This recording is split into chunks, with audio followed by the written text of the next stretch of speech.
বঙ্কিমচন্দ্রের দাদা সঞ্জীব চন্দ্রের অনুসরণে কেউ যদি বলে বসেন বন্যেরা বনে সুন্দর, রামধনু অন্তরিক্ষে, তাহলে তাকে হার মানতে হবে এক জায়গায়। শুধু আকাশে নয়, মাছি পাথরের ধরাতেও দেখা দিতে পারে রামধনু। গোটা এক পর্বত শ্রেণী রেঙে উঠতে পারে 7 রঙের বাহারে। না, মনে কৃত্রিম কাণ্ড নয়, প্রকৃতির আজব খেয়ালে রামধনু পর্বত সত্যি তৈরি হয়েছে চীনে। চীনের ঝাংনিংয়ে দাংজিয়া ল্যান্ডফর্ম জিওগ্রাফিক্যাল পার্ক বিশ্বের বিস্ময় বলেই পরিগণিত। এখানে পা রাখা মাত্রই পর্যটকদের চোখ ঝলসে ওঠে বেগুনি, নীল, আসমানি, সবুজ, হলুদ, কমলা, লালের বাহার।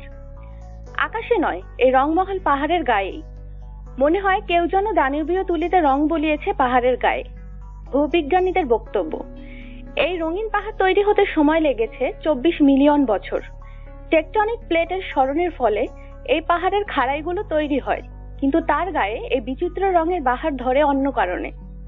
এই পর্বত মূলত বেলে পাথরে তৈরি। হিমালয় গঠনের অনেক আগে থেকেই এই পাহাড় তৈরি শুরু হয়েছিল। বালি পাথরে জমাট বাঁধার সময় তাতে মিশে গিয়েছিল বিভিন্ন খনিজ, গাছপালার অবশেষ ইত্যাদি।